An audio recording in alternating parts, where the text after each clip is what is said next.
Gloire, puissance, élévation te soient rendues, mon Dieu, mon roi. Seigneur, sois honoré, sois exalté en ce jour béni de toi. Dieu de gloire, Dieu de justice, Dieu de bonté, je m'incline afin que Dieu te puisse croître. Béni sois-tu, Père, pour la vie des frères et des sœurs. Sois glorifié et que, Seigneur, cet enseignement soit gravé sur la tablette de leur cœur. Et que nous puissions mettre en pratique, Seigneur Dieu puissant, et que la volonté de Dieu soit faite au nom de Jésus, je t'ai prié. Amen. Soyez bénis, que la grâce de Dieu soit sur vous, que le Seigneur dans son amour infini se souvienne de vos prières, se souvienne de vos offrandes, de tout ce que vous faites dans sa maison et pour ce que vous faites aussi autour de vous. Car nous devons être tous une source de bénédiction. Nous allons prendre nos Bibles. On va lire 2 passages bibliques.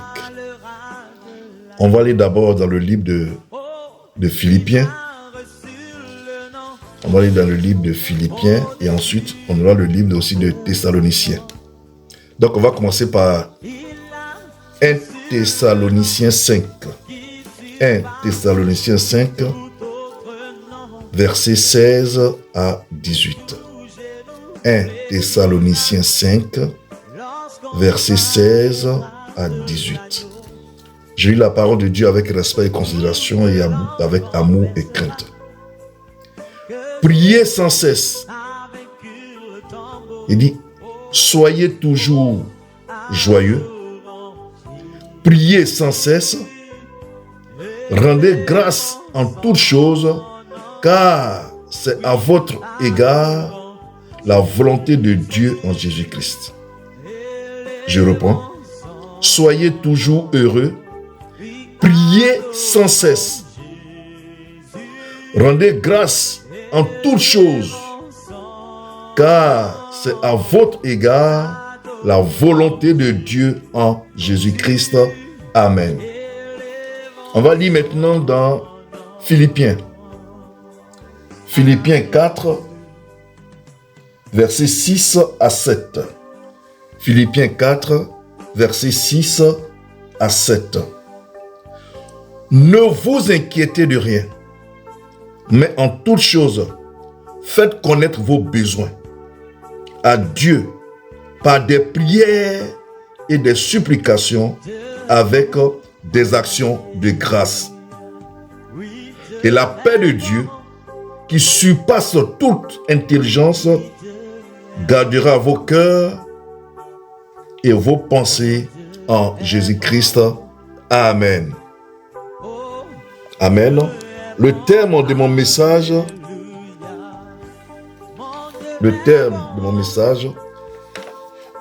les étapes et les heures de prière. Les étapes et les heures de prière. C'est quoi la prière? La prière, c'est parler avec Dieu. C'est soumettre ses préoccupations à Dieu. C'est échanger avec Dieu.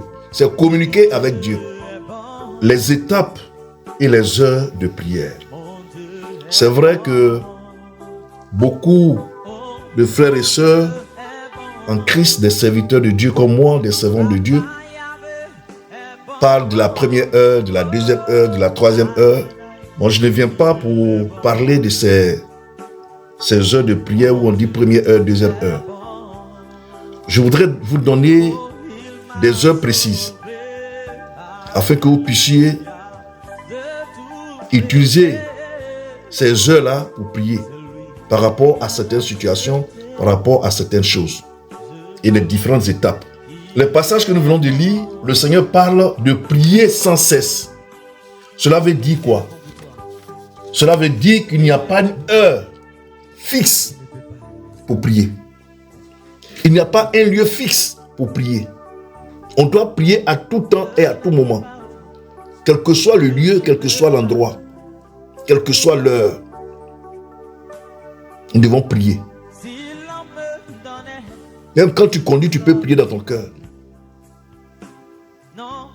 Quand tu es quelque part en train d'écouter les gens, tu peux prier dans ton cœur. Comme aussi, tu peux élever la voix en te tenant debout, en te mettant à genoux, ou pour les malades, s'asseoir au coucher, pour les femmes trop enceintes, pour s'asseoir pour prier, ou se coucher sur le côté pour prier. Tout dépend de la position selon ton état de santé et du lieu dans lequel tu te trouves. Cela est très important. Parce que les gens pensent que non, c'est à tel heure seulement qu'on doit prier. Non. On doit prier sans cesse. C'est-à-dire qu'on n'a pas d'heure fixe et ni d'endroit fixe. On doit prier à tout moment, quand le besoin et le temps nous permet. Surtout quand le temps nous permet. Tu es au travail, tu pries. Quel que soit le lieu où tu es, tu dois prier. Chaque jour, à chaque moment. Cela est très important. Il faut préciser que le chrétien que nous sommes, nous devons faire le sondage de la Bible. Vous savez, à l'époque, au temps avant, on avait les prophètes comme Samuel, Élie et autres, ces grands prophètes, les Moïse. À l'époque, les gens partaient les consulter même avant d'aller au champ, avant de faire quoi que ce soit. Ils partaient les consulter pour avoir la vision, le message du Seigneur pour eux, avant même de faire quoi que ce soit. Ils veulent réaliser des projets, ils veulent faire des choses. Ils vont d'abord consulter les prophètes de Dieu. Et Dieu parlait au travers de ces prophètes pour leur donner les orientations. Et ils obéissaient. Aujourd'hui, il y a tellement de faux prophètes. Il y a tellement de prophètes qu'on a peur. Cela ne veut pas dire qu'il n'y a pas de bons. Il y a de bons prophètes. Et Dieu a toujours de très bons prophètes sur cette terre.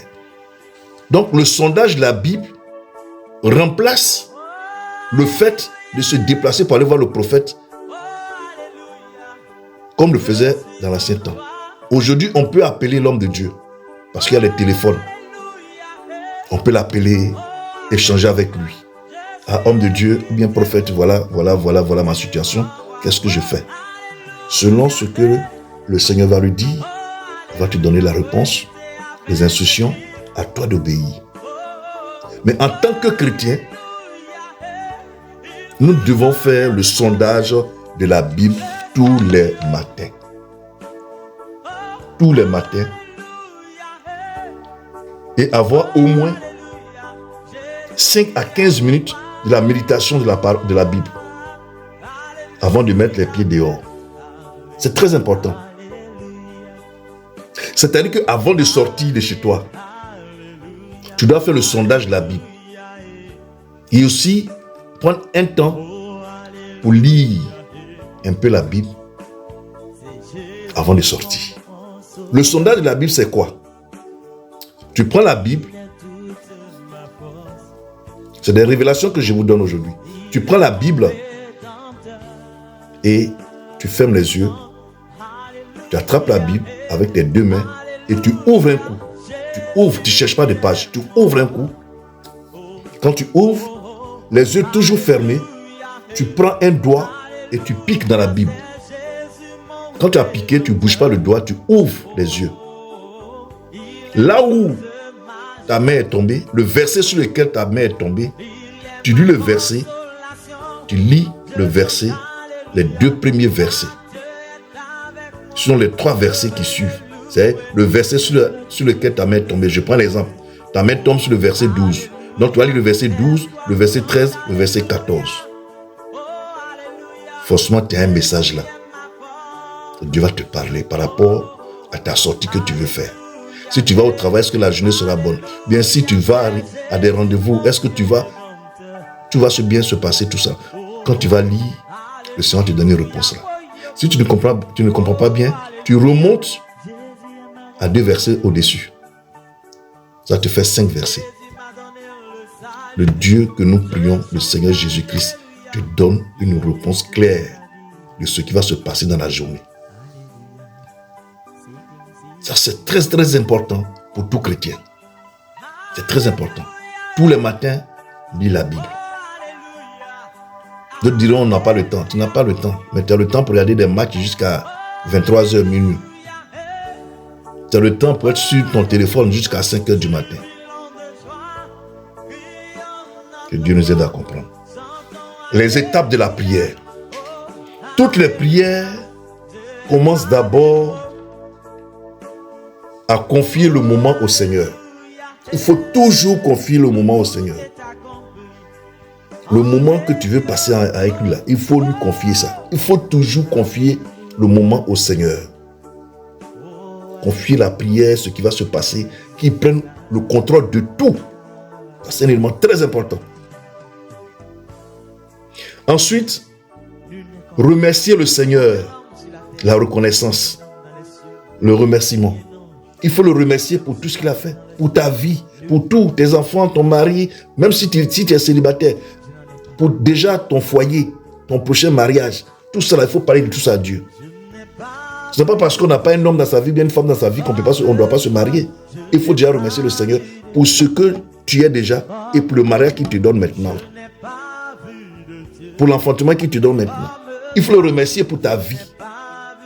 Car le souffle de vie, on n'a pas acheté. Le souffle de vie, on n'a pas emprunté. Le souffle de vie, on n'a pas loué. C'est par pure grâce. Alors il faut dire merci au Seigneur. Il faut l'adorer, le louer. Lui dire merci. C'est ce qu'on appelle aussi action de grâce. Seigneur, mon âme te bénit pour ma vie, mon âme te loue pour ceci. Gloire te soit rendue, Seigneur. Merci, Seigneur, pour ma voiture. Merci pour mes oreilles. Merci pour mon nez qui est comme ça. Merci pour mon ventre, Seigneur. Merci pour la nourriture que tu me donnes. Merci pour le travail. Merci, merci, merci, merci. C'est très important, la reconnaissance envers Dieu. Ça, c'est la première étape. La deuxième étape, c'est la sanctification. C'est quoi la sanctification? Le moment où tu dois prier. C'est la repentance, c'est ça. Il faut te sanctifier. Donc tu dois faire la repentance. La repentance, c'est se mettre en genoux, front contre terre, s'humilier devant Dieu. Ou se coucher à plat ventre.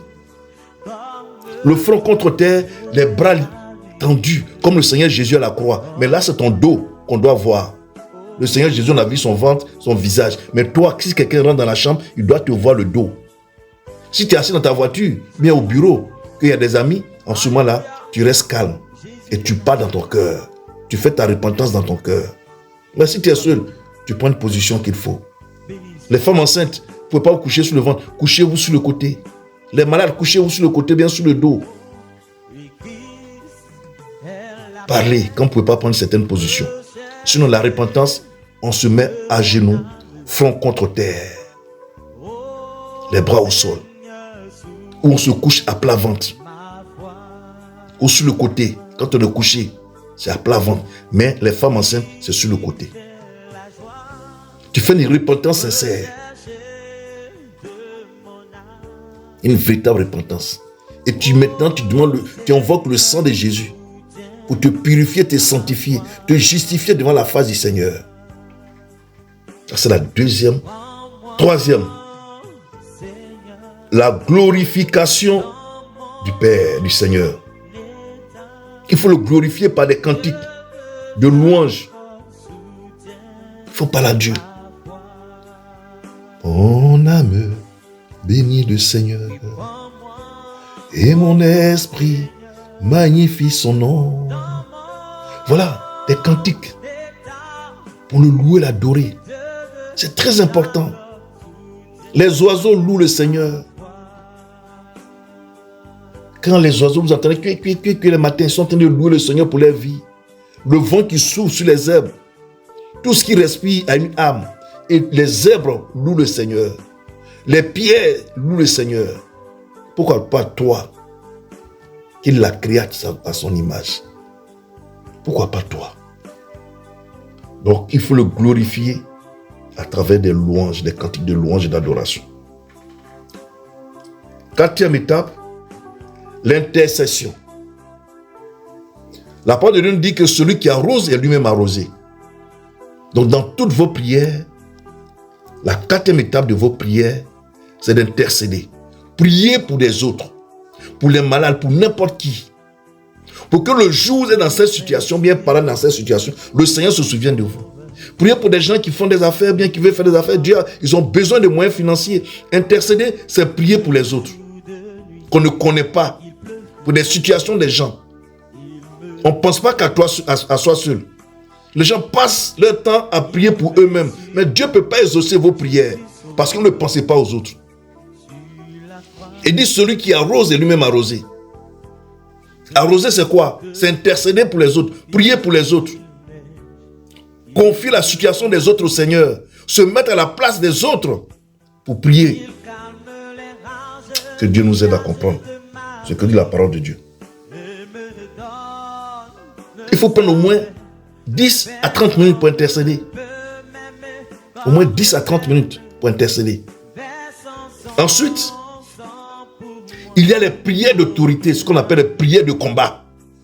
Là, c'est la cinquième étape. Prières d'autorité ou bien prières de combat. Les prières de combat, au moins entre 30 et 40 minutes de prières de combat. Il faut tailler, briser, mettre le feu, détruire les œuvres des ténèbres,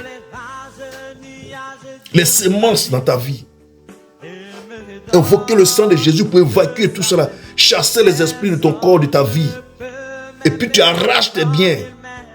Ça doit prendre au moins 30 à 40 minutes. Maintenant, selon l'Esprit de Dieu, il peut t'amener jusqu'à 1 heure. Ça dépend.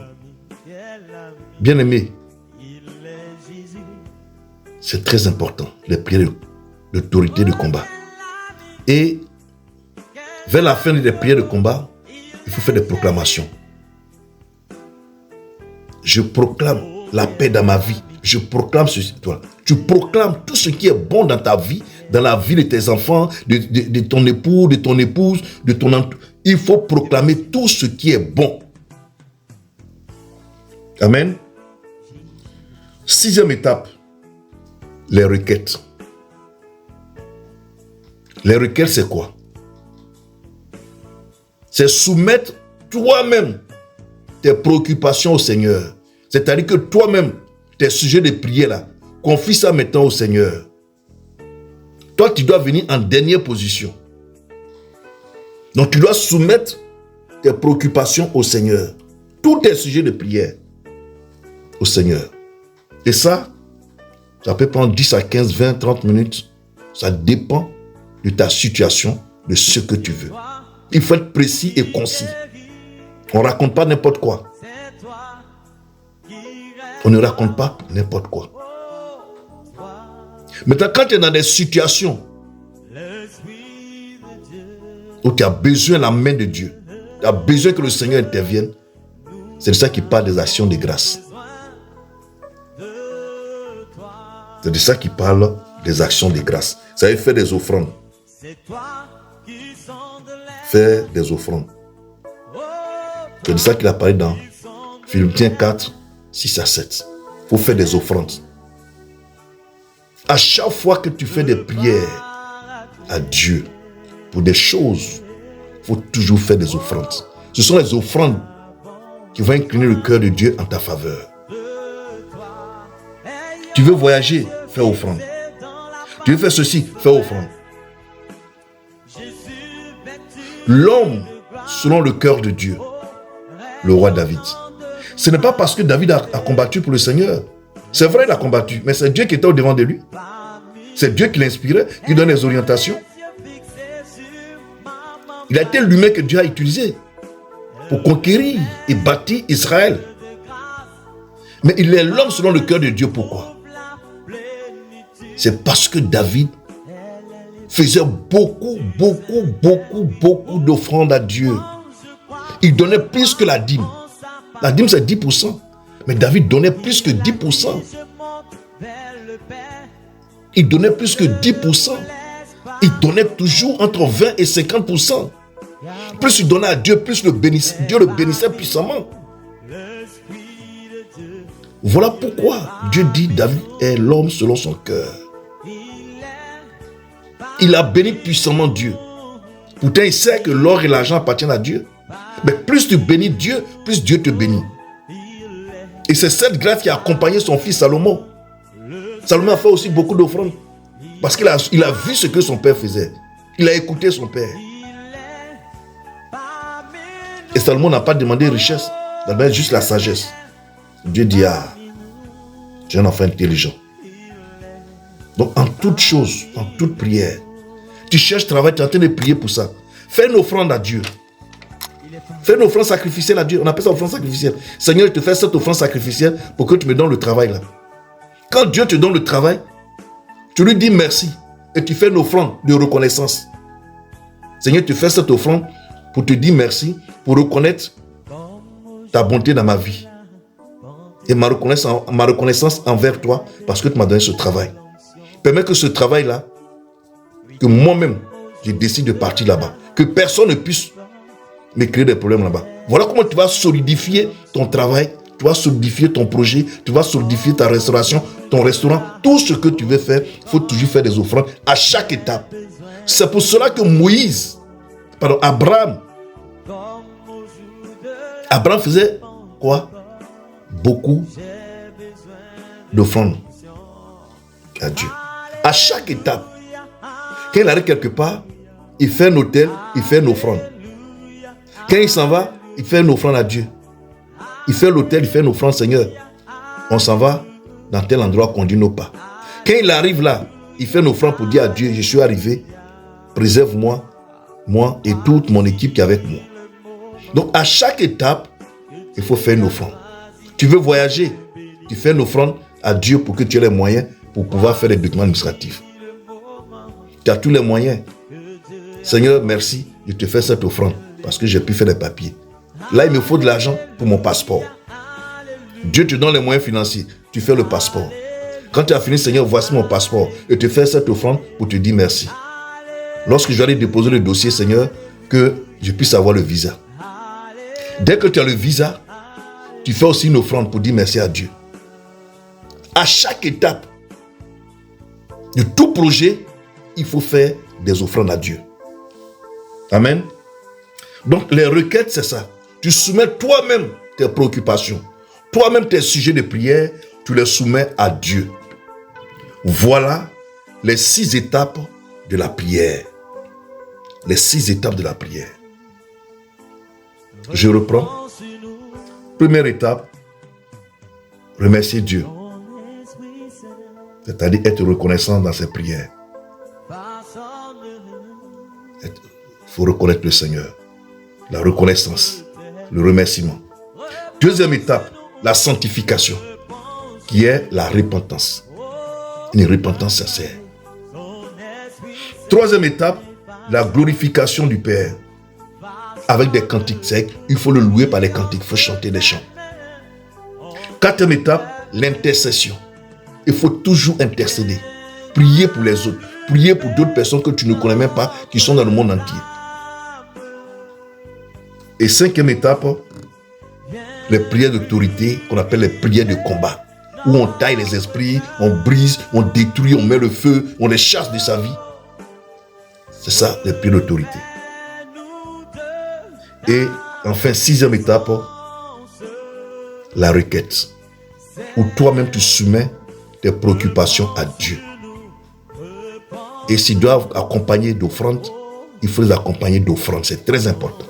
C'est par rapport aux offrandes que tu vas faire que le Seigneur va avoir un regard très favorable. Ça va incliner le cœur de Dieu. Vous comprenez? Même lorsqu'on te met en contact avec un homme de Dieu pour la première fois, normalement, il faut faire une offrande à cet homme de Dieu. Ou à cette servante de Dieu. Parce que cette offrande est considérée comme le soubassement de ce que tu vas faire avec lui. Des prières qu'il va adresser à Dieu pour toi. De tes préoccupations, quand tu vas soumettre tes préoccupations, quand il va commencer à adresser des prières à Dieu, le Seigneur va se baser sur cette offrande de contact-là pour concrétiser le travail dans ta vie spirituellement. Oh. Que Dieu t'aide à comprendre. Amen. Maintenant, les heures de prière. On va terminer par les heures de prière. Comme je l'ai dit, c'est des révélations. Parce qu'on peut prier à tout moment, à toute heure. Il y a les premières heures, deuxième heure, troisième heure. Il y a, vraiment, beaucoup de serviteurs de Dieu, des servants de Dieu, ont fait des enseignements sur les heures, première heure, ceci, cela. Moi, je viens vous donner des heures précises. Et à ces heures précises, qu'est-ce qu'il faut faire? Quelles sont les prières qu'il faut faire à ces heures précises? Et pourquoi faire ces prières? C'est tout. Amen. Vous savez que une journée commence de minuit jusqu'à minuit. Ce sont de 6 heures à minuit, de minuit jusqu'à minuit. Ça fait une journée ou 24 heures comme vous voulez. On va prendre de minuit. De minuit jusqu'à 3h30 du matin. C'est-à-dire de minuit jusqu'à 3h30 du matin. C'est en ce moment que beaucoup dorment. Et c'est à 7 heures que le diable et ses agents travaillent. C'est à ces heures-là, de minuit jusqu'à 3h30 du matin, c'est à ces heures que le diable et ses agents travaillent, au moment où on dort. Donc, à ces heures, il faut faire des prières d'autorité, des prières de combat. Des prières de combat. Où on taille, on met le feu, on détruit. C'est à ces heures qu'il faut faire. Donc, entre minuit et 3h30, il faut trouver au moins 1 heure de temps pour prier avant d'aller dormir. Ou bien si tu dors tôt, à ces heures-là, il faut que tu aies au moins entre minuit et 3h30 du matin, c'est au plus tard, à 2h, tu dois être debout pour prier. Ou 1 heure, ça dépend de toi. C'est à toi de programmer ton réveil. Et tu mets le réveil loin de toi. Comme ça, quand ça sonne, tu te lèves pour aller prendre le téléphone, couper le réveil. Même si tu as mis sur ce qui est sur, ça dépend. Tu mets un réveil. Et quand tu te réveilles, tu ouvres ton frigo, tu prends de l'eau bien glacée. Quand tu bois l'eau glacée là, tu dis Saint-Esprit, je suis là pour la prière. Que le sommeil disparaisse. Tu vas voir que le sommeil va disparaître. Et tu vas faire ta prière d'autorité, ta prière de combat. Et après cela, tu vas dormir. À partir de 4 heures du matin jusqu'à 6 heures. De 4 heures jusqu'à 6 heures. Entre 4 heures du matin et 6 heures du matin. Et il y a la prière d'intercession et de proclamation sur sa vie. Prière d'intercession et de proclamation sur sa vie. À 7 heures, tu dois te lever. Parce qu'à partir de 4 heures jusqu'à 6 heures, l'ange de la bénédiction parcourt toute la terre. Dieu envoie les anges de la bénédiction pour parcourir toute la terre, pour bénir, exaucer toutes les prières, les bonnes prières. Pour exaucer toutes les bonnes prières. Vous voyez, il y a des musulmans qui sont bénis. Ce n'est pas parce qu'ils vont chez des marabouts pour aller faire des fétiches, faire des maraboutages. Hein. Il y a d'autres qui ne connaissent même pas les histoires de maraboutage, mais qui sont bénis. Pourquoi? Parce qu'ils se lèvent à 4 heures du matin pour prier. Pour intercéder. Et puis, adresser des prières de bénédiction sur leur vie. Ce qu'on appelle prière de proclamation. De bénédiction sur leur vie. Sur la vie de leurs enfants, pour les affaires, les activités. À ces heures-là, on fait tout ce qui est bon. On ne fait pas de mauvaises prières. On ne combat pas. Mais on proclame la bénédiction dans tous les compartiments de sa vie, de son foyer, de ses enfants, de tout ce que tu veux. Et si tu sais que tu ne vas pas sortir, tu ne vas pas aller quelque part, quand tu finis de prier entre 4 heures et 6 heures, va te coucher un peu. Éteins tout et va te coucher. Tu vas voir que Dieu va te parler. Tu vas faire des songes. Dieu va te montrer des choses. Parce que non seulement tu as fait des prières de combat, pendant peut-être 1 heure de temps, tu es allé dormir, tu t'es réveillé encore pour venir prier, pour faire des bonnes prières sur ta vie. Quand tu vas encore dormir, Dieu va te parler toujours. Dieu te parlera toujours. Amen. Et le matin même déjà, quand tu es réveillé, avant de sortir, entre 6h et 6h30, fais le sondage de la Bible que je vous ai expliqué. Tu fermes la Bible, tu poses ta main dessus, tu poses ta main sur la Bible d'abord, tu mets la Bible entre tes deux paumes. Donc dans la paume gauche, si tu es gaucher, tu poses dans la paume droite, si tu es gaucher, droitier, tu poses dans la paume droite et la paume gauche et tu poses ta main droite dessus. et tu parles à Dieu.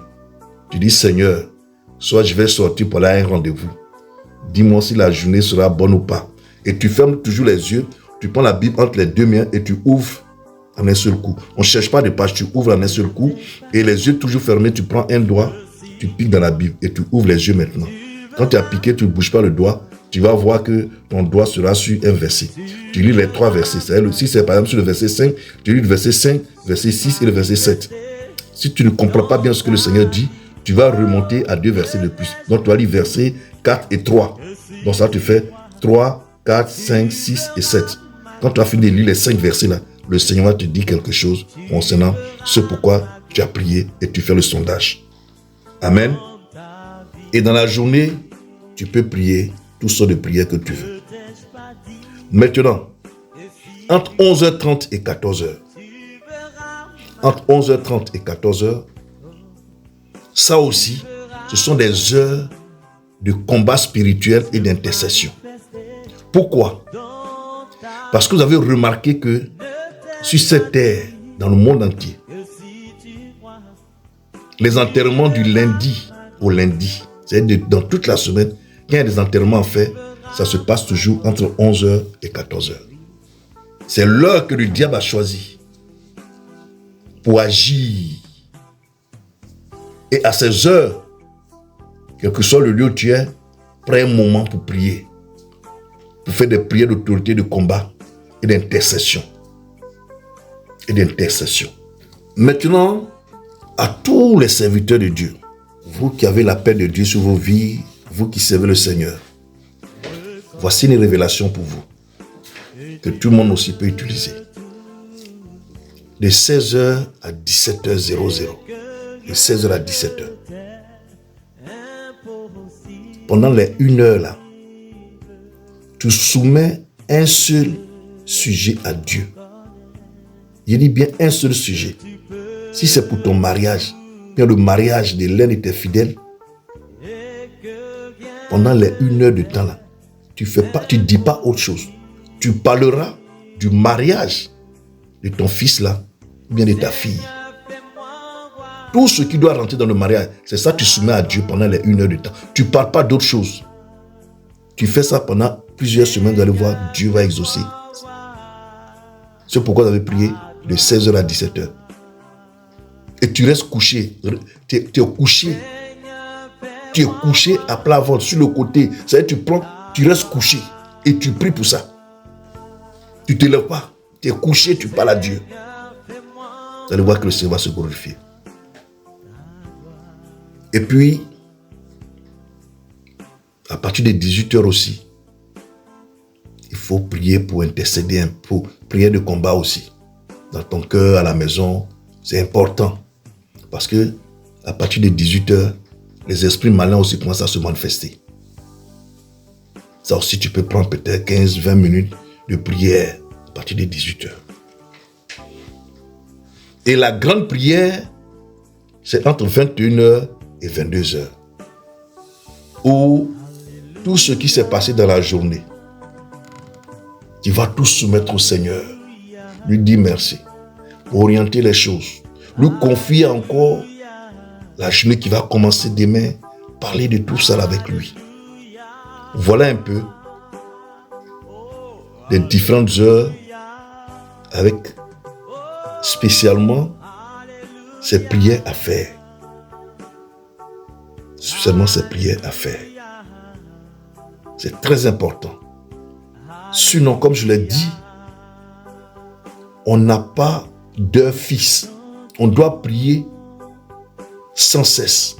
En tout lieu et en tout moment, on doit prier sans cesse. Car la prière, c'est parler à Dieu. C'est communiquer avec Dieu. Et c'est par l'esprit que nous communiquons avec Dieu. Que Dieu vous bénisse. Que sa main soit sur vous. Que sa grâce vous accompagne. Que le Saint-Esprit vous aide à vous réveiller dans la nuit pour prier. Mettez vos réveils. Que l'Esprit de Dieu vous conduise en toutes choses. Et qu'il exauce vos prières. Que sa main soit sur vous. Amen.